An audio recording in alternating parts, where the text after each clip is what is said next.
Anderson Hayes Cooper waa khabiir saxaafadeed iyo qoraacaanka dalka Mareykanka waxa uu dhashay 3 Juun ee sanadii 1967 waxa uu ku dhashay duleedka magaalada New York ee dalweynaha Mareykanka.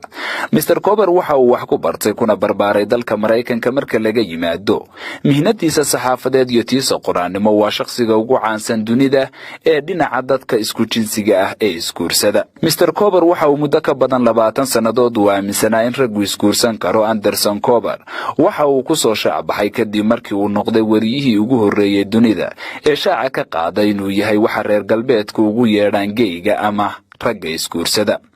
wariye Cooper waxa uu suuqa warbaahinta qabsaday kadib markii uu xaas u noqday Benjamin Mason oo ah wiil dhalinyaro ah oo si hoose u saaxiibeen sanadii 2009 ka hor inta aanay maxkamadda Mareykanka horteeda ka shaacin inay iskuursadeen. waqtigaasi oo uu ka bilaabay telefishinada Mareykanka inuu si badheedh ah ugu doodo ragga iskuursada uu kuna faano inuu xaas u yahay nin rag oo lamida. waa shakhsiga labaad ee muslimiinta dalka Mareykanka ugu neceb yihiin waana cunsuri dhinaca diinta Islaamka. muslimiinta dalka Mareykanka ayaa dhibsada markay arkaan Cooper sidoo kalena ma daawadaan dhammaan barnaamijyada uu sii daayo waxayna isku dayaan inay gacanta saaraan markay suuqyada New York ku arkaan isaga iyo ninka qaba oo si xaraga leh ku wada socda suuqyada waaweyn ama ay u dalxiis tagaan goobaha lamaanayaasha dunidu tagaan. waqtiyada fasaxa isaga iyo ninka uu xaaska u yahayba waxay isla qaataan waqtiyo warbaahinta ka soo horjeeda dadka isku jinsiga ah iyo muslimiinta Mareykanku ay shaaciyaan. waxa xusid mudan in ninka qaba Anderson uu ficil uu ka hinaasay Anderson uu la sameeyay nin lamida oo isna geeya horaantii sanadkan.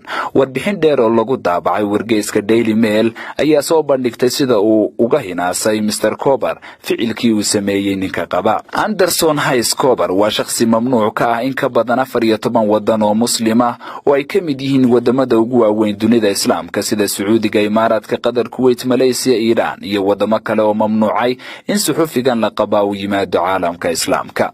hase yeeshee Somaliland ayaa noqotay wadankii ugu horeeyay ee muslim ah ee lagu soo dhaweeyo ninkan geyga ah isla markaasina ay qaabilaan madaxda ugu sareysa dalka oo ay ka mid yihiin madaxweyne Silaanyo iyo waliba xubnaha golihiisa wasiiradu.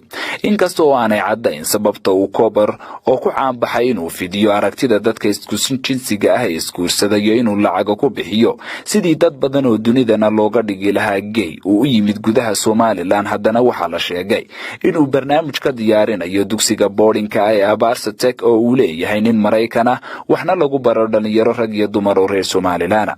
balse waxaa xusid mudan in wasiirkii hore arrimaha dibadda dalka Mareykanka ee xukuumadii madaxweyne Bushkii labaad laguna magacaabi jiray Mr. Colin Powell oo ah nin Christmas ah uu diiday inuu salaamo wariyahan geyga ah. arrintaas oo warbaahinta caalamka iyo muslimiintu ay faafisay, haddana waxa wax lala yaaba noqotay in madaxda Somaliland oo muslim ah ay soo dhaweeyaan salaamaan islana sawiraan ninkan haysta dhaqan Ilaahay iyo diintiisuba ay xaaraantimeeyeen. madaxda xukuumadda madaxweyne Silaanyo ayaa warbaahinta caalamka ku galay inay noqdeen muslimiintii ugu horeysay ee isla sawiraan Anderson Cooper. culimada Soomaalida ayaa cambaareeyay dhacdadan halka warbaahinta caalamka sida Daily Mail ay daabacday warbixin ay ciwaan uga dhigeen Somaliland oo noqotay maamulkii muslimka ahaa ee ugu horeeyay ee soo dhaweeyay ningeeya.